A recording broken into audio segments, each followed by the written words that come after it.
Et bien aimé, je suis heureux encore de continuer.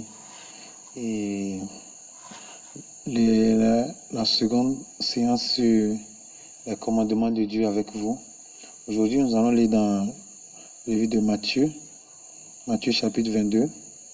Nous allons lire à partir du verset 1. Ici, la Bible dit, Jésus prenant la parole parla de nouveau en parabole. Et il dit, le royaume des cieux est semblable à un roi qui fit des noces pour son fils. Il envoya ses serviteurs appeler ceux qui étaient invités aux noces, mais ils ne voulurent pas venir. Il envoya encore d'autres serviteurs en disant, dites aux conviés, voici, j'ai préparé mon festin, mes bœufs et mes bêtes grasses sont tués, tout est prêt, venez aux noces.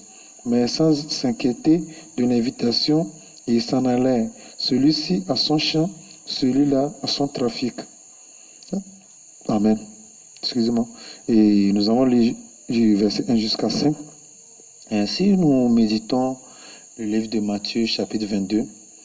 Ici, nous pouvons remarquer que c'est une fête qui a été organisée par un roi et les invités n'étaient pas venus. Aujourd'hui, nous savons que à travers certaines fêtes, beaucoup de personnes ne sont pas invitées, mais ils viennent et ils profitent de cette fête. Et d'autres même se cachent, ils se déguisent pour bénéficier de cette fête. Pourquoi? Parce que nous aimons tous se réjouir, nous aimons tous et là où il y a à manger ou bien s'il s'agit de quoi? De boire, etc. Mais le problème ici est que beaucoup sont invités, mais ils ne sont pas venus, bien aimés. Je sais que beaucoup d'entre vous aujourd'hui, ils cherchent avec force à recevoir des invitations. S'ils savent que le voisin a organisé une fête sans les inviter, ça devient problème. Donc ce qui fait que le voisin aussi fera son effort pour vous inviter. Mais pourquoi ici, les conviés étaient invités mais ils ne sont pas venus? L'autre fois, nous avons étudié sur la loi et que l'apôtre Paul disait que beaucoup de personnes ont du zèle pour Dieu mais sans intelligence. Pourquoi sans intelligence? Et nous savons tous que avant d'allumer une lampe ou bien les ampoules, le courant ou bien le fil doit être branché ou bien connecté au compteur.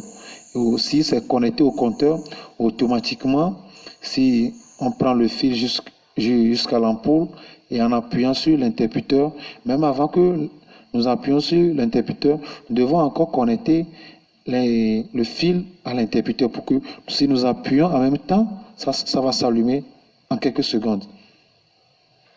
Ici, si nous ne comprenons pas les processus que nous devons suivre pour être connectés à ce fil de Dieu, nous allons adorer jusqu'à la fin, mais sans gagner quoi?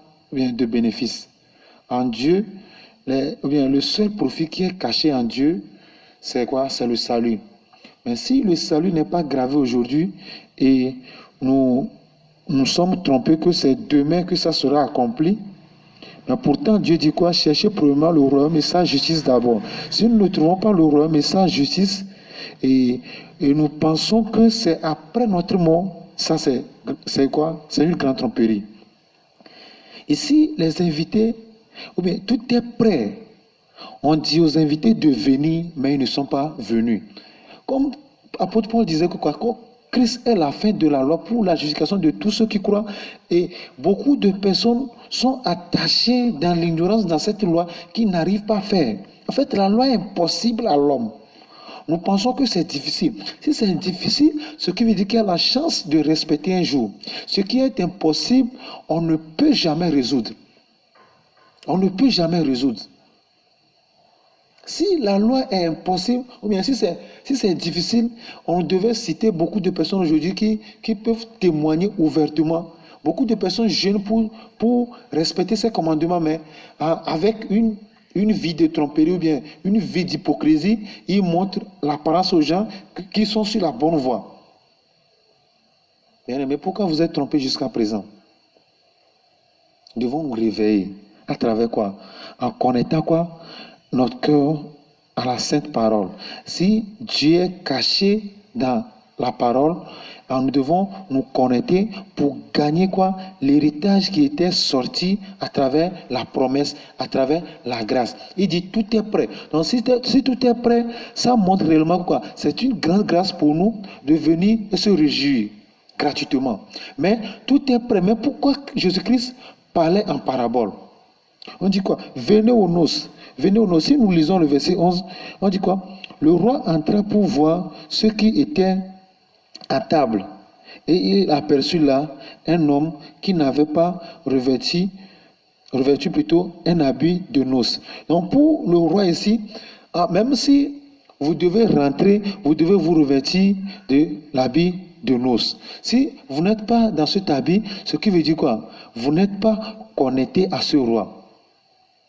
Donc, pourquoi Jésus-Christ continue de parler en parabole? Et qui est ce roi ici? Le roi, c'est qui? C'est Dieu. Qui a préparé quoi? Cette fête à Jésus-Christ. Donc, si nous ne sommes pas, c'est à travers son Fils que nous sommes invités. Donc, si nous ne savons pas que nous devons nous revêtir de cet habit, à la fin, si le roi est entré, il va quoi?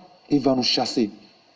Donc, l'habit que Jésus-Christ nous a gardé, c'est quoi? C'est la justification. Parce qu'il est venu nous donner quoi? La justification. Donc, si nous ne sommes pas revêtus de cet habit, nous serons quoi? Chassés dehors. Donc, c'est pourquoi, au moment où le roi est rentré, il s'est fâché. Pour lui, il a organisé toutes choses. Il veut que vous vous réjouissez gratuitement, mais vous avez ignoré quoi? Ce roi. Bien aimé, beaucoup de personnes continuent d'ignorer Dieu aujourd'hui. Jésus-Christ a préparé toutes choses pour nous. Il a préparé la fête. Il nous appelle de venir se réjouir. Il nous appelle de venir bénéficier de toutes choses. Mais dans l'ignorance, nous pensons que c'est toujours quoi? La voie de Moïse qui va nous amener au ciel. Si nous allons continuer la lecture dans le livre de Romains. Et nous allons lire Romains chapitre 5. Romains 5, verset 20. Ici, la Bible dit quoi? Or, la loi est intervenue pour que l'offense abondât.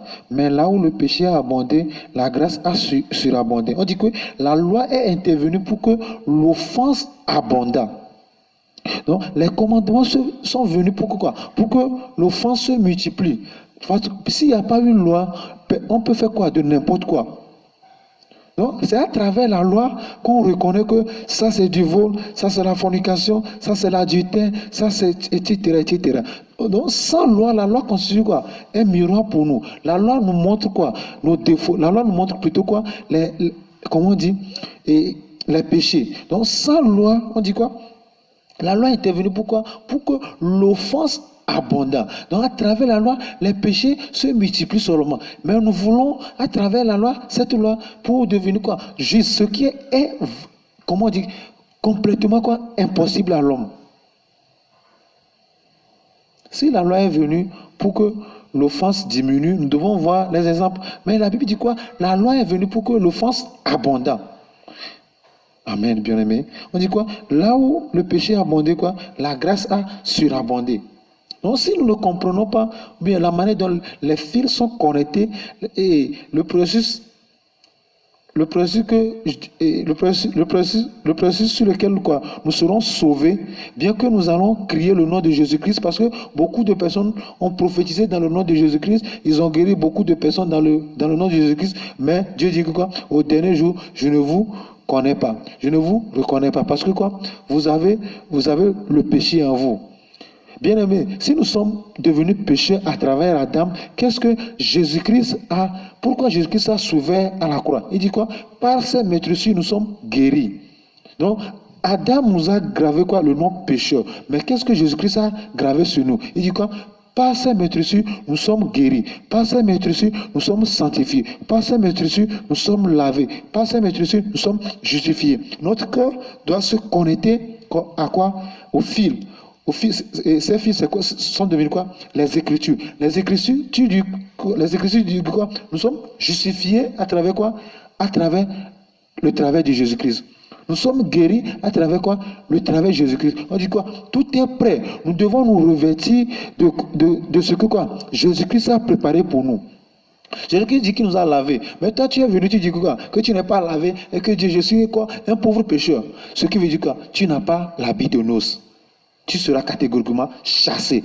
Cet habit de noces, c'est ce que Jésus-Christ a fait pour nous. Bien aimé, beaucoup de personnes disent que quoi? Jésus-Christ a lavé leurs péchés, Jésus-Christ les a sanctifiés, que Jésus-Christ a ôté tous leurs péchés, mais ils demeurent toujours pécheurs. Ça, bien aimé, je vous répète que quoi? Le fil n'est pas connecté. Si le fil est connecté, l'ampoule sera quoi? Allumée facilement. Si vous êtes connecté à la parole de Dieu, vous êtes automatiquement connecté au cœur de Dieu. Le cœur de Dieu est caché dans la parole de Dieu. Le secret de Dieu est caché dans sa parole. Si nous ne nous connectons pas à cette parole, nous allons nous perdre.